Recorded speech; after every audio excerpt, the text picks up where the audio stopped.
Okay, so to summarize a little bit about how applying stereotypes works, just in a slightly different way, um, think about categorization stereotype application as a four-step process that you first notice the defining features of a group. This might be things like skin color, hair length, their clothing style, could be any kind of generally visual or sometimes auditory sort of characteristic.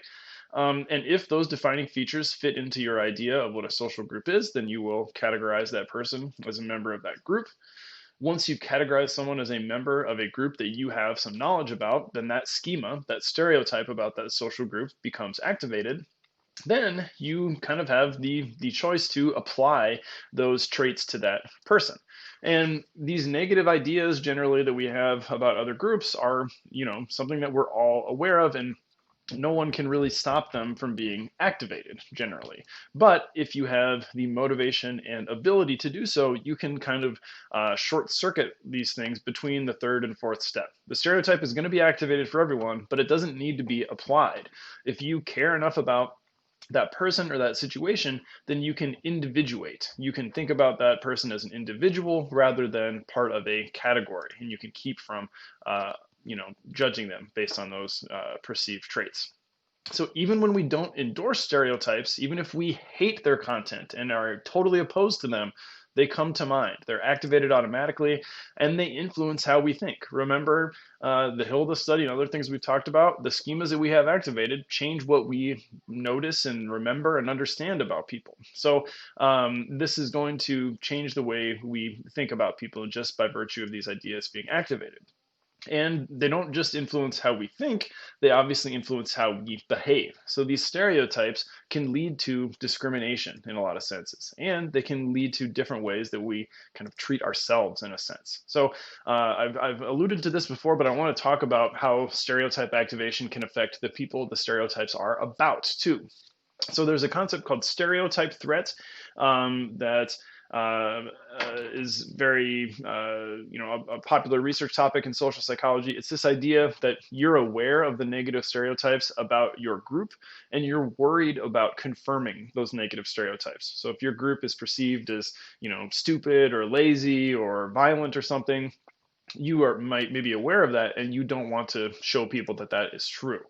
And if you are in a situation that's threatening you in that sense, that like you could show that you're not intelligent or that you're lazy or something, you often want to counteract that stereotype. You don't want to behave in a way that's congruent with that stereotype. So Claude Steele and Joshua Aronson, Joshua being the son of your textbook author, actually, they wanted to study this as an explanation for why black college students tend to have an achievement gap with white college students. So they came up with this study where they randomly assigned people just to a different set of instructions for the same sort of task. They were basically like SAT logic questions, and they randomly assigned people to either tell them that this is something that's diagnostic of your intellectual ability, or this is just a laboratory tool for studying problem solving. So in that first scenario, diagnostic of intellectual ability, that's a situation where you might have this stereotype of black people being less smart or intelligent than white people being activated. And you don't want, as a black person, to show that that is true. But if it's just a laboratory tool for studying problem solving, then that kind of possibility of making your group look bad sort of goes away. So these were the results in Steele and Aronson's original study.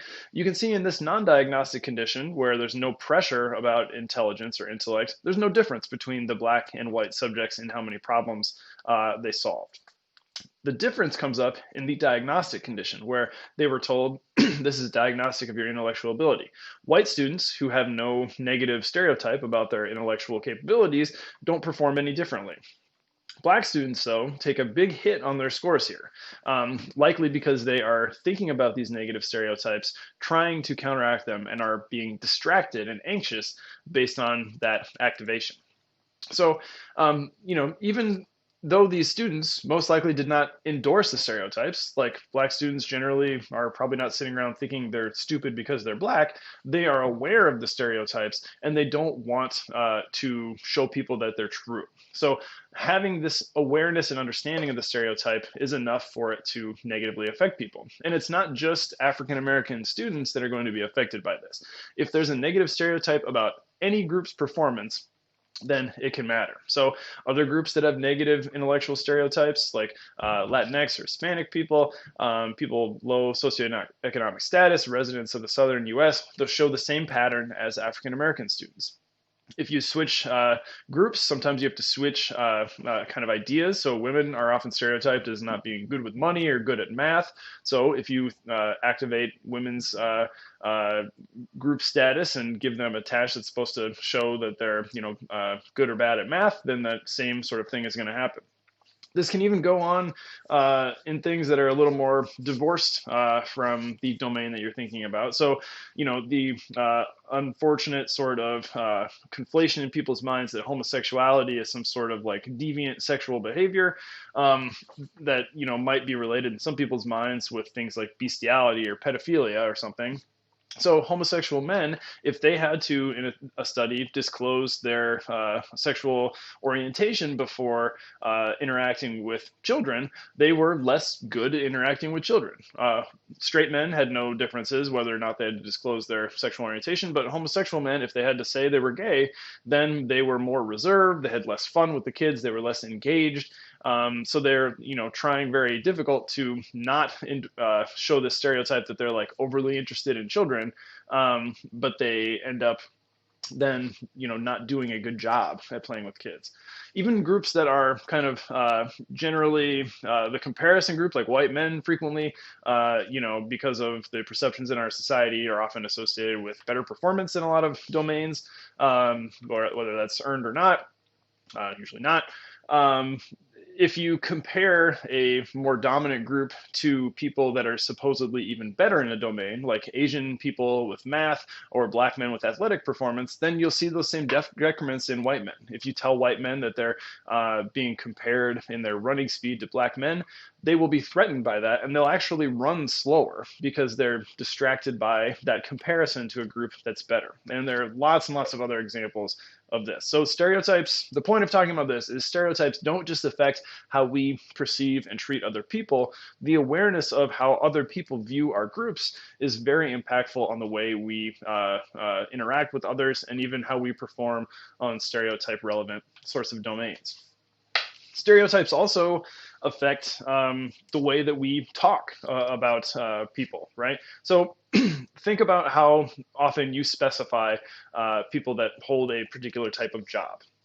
Saying like white rapper, male nurse, black president, female CEO, all these things probably sound more or less normal types of language. But if you flip these things and say black rapper, female nurse, white president, male CEO, those things might sound a little unnatural to you because the first set are, clarifying things that don't fit into our usual schema of rappers, nurses, presidents, and CEOs. And the other ones are clarifying things that already generally fit into those schemas. We generally think of nurses as being women. We think of CEOs and business leaders as being men. Partly because of the frequency with which we see people in those groups. So there are, just base rate differences in those groups for a lot of different reasons. So the way that we talk is very influenced by the content of our stereotypes as well. Speaking of stereotype content, there's a very influential way of kind of breaking down stereotypes that's actually called the stereotype content model. Susan Fisk, Amy Cuddy, Peter Glick, and I'm sorry, blanking on the first name of the last author, Zhu, they came up with this idea basically to think about how we can compare stereotypes across different groups. So they said basically that the content of different stereotypes fall along two different dimensions: warmth and competence. Warmth being just, is this group friendly or not? Do they have positive intentions toward us? And competence being, are they capable of carrying out those intentions? Are they intelligent enough? Are they capable enough to actually do something about it? And the kind of items they measured these with, and people still do today: warmth, warm, friendly, well-intentioned, trustworthy, good-natured, sincere; competence, things like competent, capable, efficient, intelligent, skillful, confident. The ignore that reading check thing on Canvas. I'm not doing that this semester, sorry. But the primacy of warmth is their idea, basically, that the way that we categorize people is based on, needs in our ancestral environment. That when we were categorizing people from other groups, it was more important to know first, do they mean us harm or not? That's the warmth part of it. Do they have positive intentions toward us or not? And once you know that, you can think about, well, are they capable of hurting me, basically? So you need to figure out intentions before you can figure out their competence.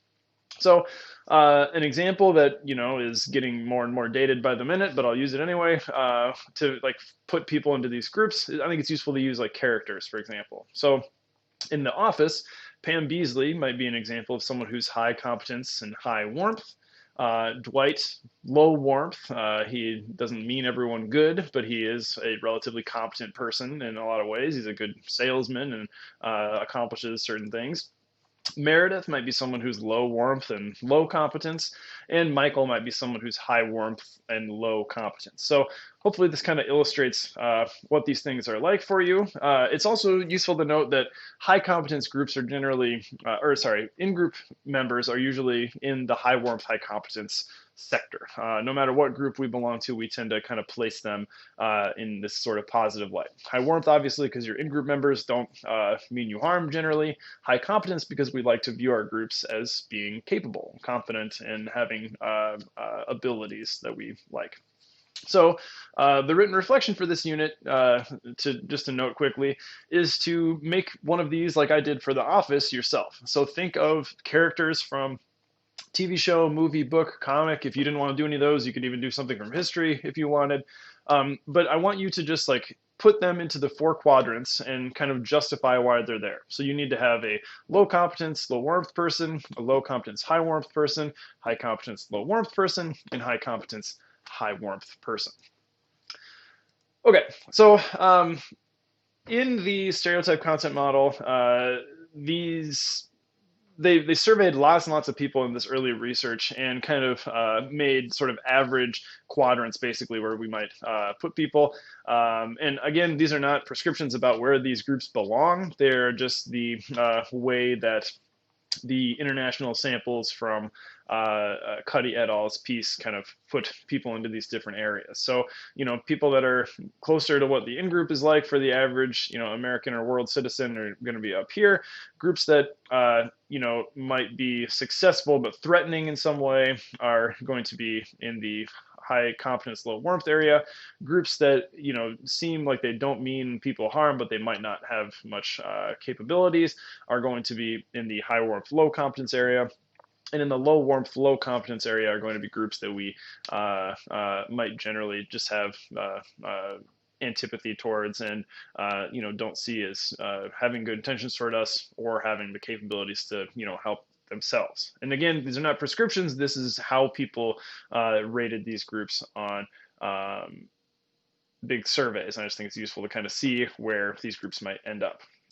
So it's also really important to notice here that it's not just positive and negative stereotypes, right? There's high competence and low competence, high warmth and low warmth. So there's a positive side of both of these dimensions and a negative side of both of these dimensions. So some of these stereotypes are consistent on both dimensions, like in groups are high warmth, high competence. Groups that we would hold in contempt are low warmth, low competence. But there are these mixed or ambivalent stereotypes, the high warmth, low competence, and low warmth, high competence areas. These are what, again, Cuddy, Fisk, Glick, and Zhu called ambivalent stereotypes because they are positive and negatively valenced attitudes towards them. And when we turn to discrimination, I'm going to start talking about what sorts of behaviors those different types of stereotypes elicit.